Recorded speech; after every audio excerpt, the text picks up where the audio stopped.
दुनिया में इस वक्त दो जंग चल रही हैं और इस जंग में गोले बारूदों की गर्मी टैरिफ के रूप में भारत तक पहुंचने लगी है। भारत भी इस जंग में डटकर खड़ा हुआ है। लड़ाई सिर्फ मैदान पर ही नहीं बल्कि कूटनीतिक मोर्चों पर भी जबरदस्त तरीके से लड़ी जा रही है, जहां एक नहीं बल्कि कई खेमे बने हैं। नई लड़ाई के खेमे में है भारत का खास दोस्त इजराइल, जिसका अंदाजा नेतन्याहू के इस वीडियो से लगाया जा सकता है जो उन्होंने पीएम मोदी के लिए बनाया था। Prime Minister Modi, my good friend Narendra. लेकिन नेतन्याहू एक बार फिर सुर्खियों में है। इस बार सुर्खियों में वो अपने उस प्लान को लेकर हैं जिससे उन्होंने यूरोप को चकमा दिया। और ये प्लान कूटनीतिक मोर्चे पर नहीं, ये प्लान था उनकी सुरक्षा को लेकर। उनकी सुरक्षा कितनी अहम है इसका अंदाजा लगाने के लिए आप उनके दुश्मनों से मिलिए। कहते हैं कि आपका कद कितना बड़ा है इसका पता चलता है कि आपके दुश्मन कितने बड़े। चारों ओर से मुस्लिम देशों से घिरे होने के बावजूद इजराइल डटकर खड़ा हुआ है। न सिर्फ डटकर खड़ा है बल्कि उसने हाल ही में कतर में हमला कर सबको चौंका दिया था। और यह हमला तब किया जब शायद अमेरिका भी इस हमले के खिलाफ था। लेकिन नेतन्याहू का कॉन्सेप्ट क्लियर है कि आतंकी जहां होंगे ढूंढ कर मारेंगे।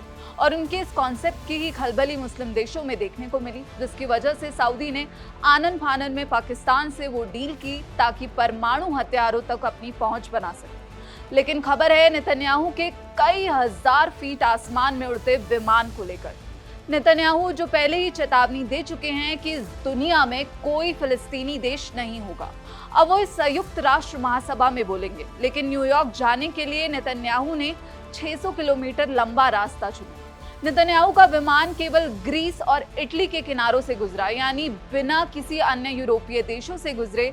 इजरायली पीएम के आधिकारिक प्लेन विंग्स ऑफ सियोन ने ऐसा दिमाग लगाया कि प्लेन ने अमेरिका की यात्रा के लिए अंतर्राष्ट्रीय हवाई मार्गों का ही इस्तेमाल किया। उनका ये नया हवाई रूट फ्लाइट ट्रैकिंग डेटा में साफ साफ देखा जा सकता है और कहा जा रहा है कि गिरफ्तारी से बचने के लिए नेतन्याहू ने ये सब किया। आपको बता दें, नवंबर 2024 में पीएम नेतन्याहू और उनके पूर्व रक्षा मंत्री योव गैलेंट के लिए अंतर्राष्ट्रीय आपराधिक न्यायालय यानी इंटरनेशनल क्रिमिनल कोर्ट आईसीसी ने गिरफ्तारी वारंट जारी किया था। गाजा में युद्ध अपराध और मानवता के खिलाफ अपराध के लिए ये वारंट जारी हुआ था।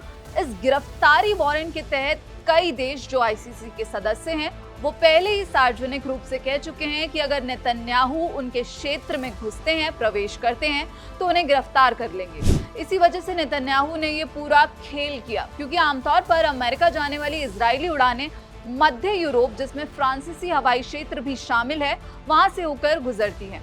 एविएशन एक्सपर्ट के मुताबिक इतना घूम कर जाने से यात्रा की जो अवधि है वो लगभग 600 किलोमीटर बढ़ गई। आयरलैंड पहले ही कह चुका है कि अगर नेतन्याहू उनकी धरती पर पहुंचते तो वो उन्हें गिरफ्तार कर लेगा, जबकि स्पेन ने जांच में सहयोग करने का वादा किया है। हालांकि फ्रांस ने कहा कि वो उन्हें हिरासत में नहीं लेगा और इटली ने सवाल उठाया कि क्या ऐसा कदम उठाना संभव भी है। हालांकि बदले हुए रास्ते के लिए कोई आधिकारिक बयान तो नहीं आया है, लेकिन टाइम्स ऑफ इजराइल के मुताबिक फ्रांस ने इजराइल को हवाई क्षेत्र का उपयोग करने की मंजूरी दी थी, लेकिन इजराइल ने इसका इस्तेमाल नहीं किया।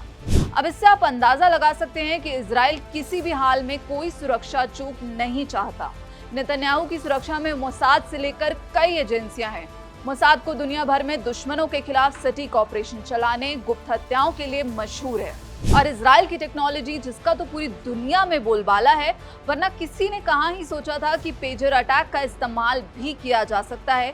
लेकिन इजराइल ने किया और पेजर अटैक से उसने न सिर्फ लेबनान में तबाही मचाई बल्कि पूरी दुनिया को सकते में ला दिया। और अमेरिका से सीधा समर्थन और हथियार मिलना भी इजराइल को मुस्लिम देशों के बीच दबंग का रुतबा देता है। अब संयुक्त राष्ट्र महासभा से नेतन्याहू दुनिया को क्या संदेश देते हैं और अमेरिकी राष्ट्रपति डोनाल्ड ट्रंप से जब वो मिलेंगे तो क्या कुछ होगा, क्या बातें होंगी, ये देखना होगा। लेकिन इस पूरे मामले पर आपकी क्या राय है हमें कमेंट बॉक्स में जरूर बताइएगा। बाकी देश और विदेश की खबरों के लिए जुड़े रहिए दैनिक जागरण के साथ। नमस्कार।